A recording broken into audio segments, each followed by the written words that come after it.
It has been 2 years since I uploaded a video on here last, but I can explain.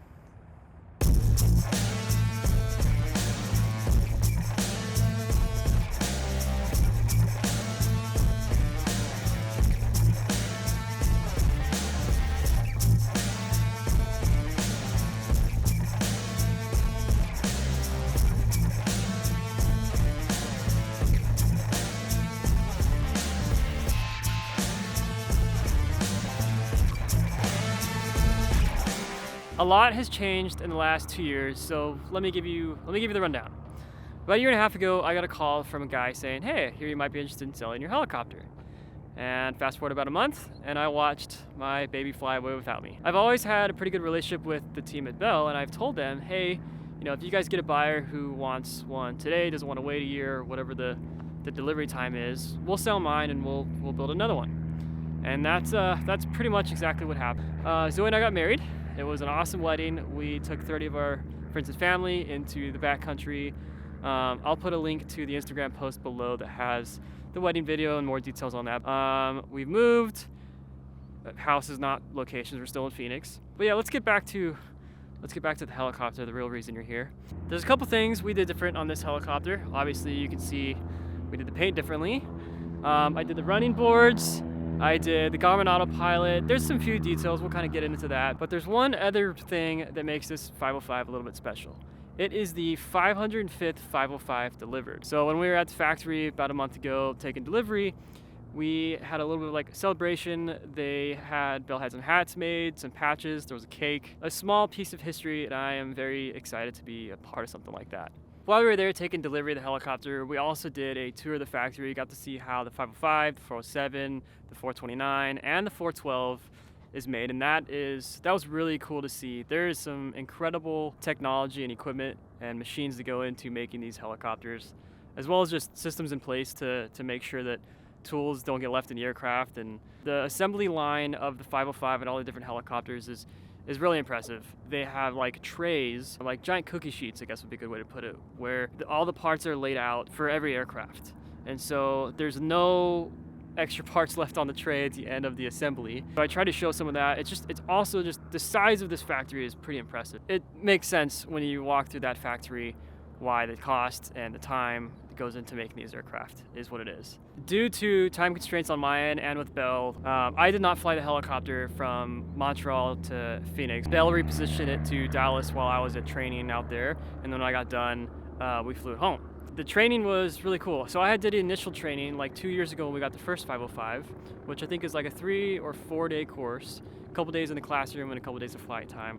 This was a 2-day course, like half day classroom, and then like a day and a half of flying, and then also some simulator time, which is actually really cool. I actually really enjoyed the simulator time because you can do things and they can simulate things that you can't simulate in a real helicopter, different system failures and things like that. And there's a lot of value in that, I think. We went through all of the different emergency procedures, and my instructor actually went on here and saw some of the flying that I did, and so tailored my training to fit more of what I do.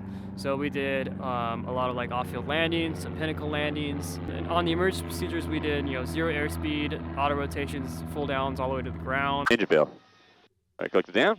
Nose is straight. Now let's see if nose is starting to come forward. Just let it come forward. There's traffic, helicopter 9 Whiskey Mike. I'll reposition for departure. 500. All right, now you're just holding it. Now you're just basically in normal auto. 9 Whiskey Mike, I'll copy. 200. 32016. 150. Keep the nose straight. There you go.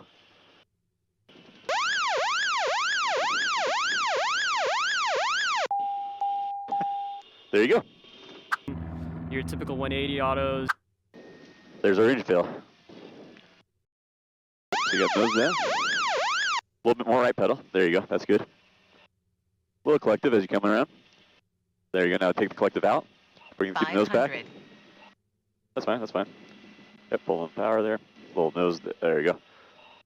Now bring the nose back a little bit. 200. There you go. There we go. That's perfect. 100. This looks good.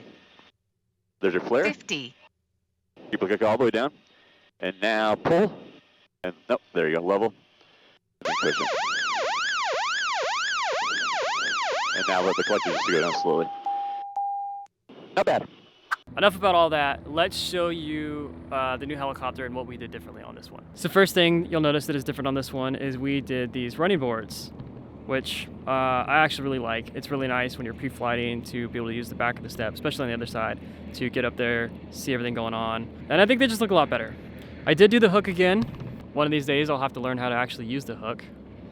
And the skids are matte black instead of the gloss black, which is like the most common on these helicopters. I decided to go matte black. We will see how well that holds up, but it looks really sharp. I also did the bear paws. Not that I play in the snow too much, but for the amount of off-field landings we do, it just helps, you know, give you a wider, more surface area when you're coming in to land off-field, a little more stable. Other than that, on the exterior of the helicopter, it's pretty much the same. One other thing we did different. I did not do the tail rotor cover this time around because I wanted this pilot adjustable ballast kit. And what that is there is 3 plates, 2 10-pound plates and 1 5-pound plate. And you can, depending on your weight and balance configuration, there's slots up by the pilot's seat. I'll show you those in a minute. You can take the weight out of the front and put it to the tail if you're going to be front heavy, or if you're like me flying solo and you're super lightweight up front, you can keep all the plates up front. Now on the inside of the helicopter, the first thing you'll notice that I did different was instead of the carpet, we have this nice rubber coin mat flooring. It'll just last longer, easier to clean. I think it looks better. It's tan interior again, nothing too different there. I did not do the headliner like I had in the last one.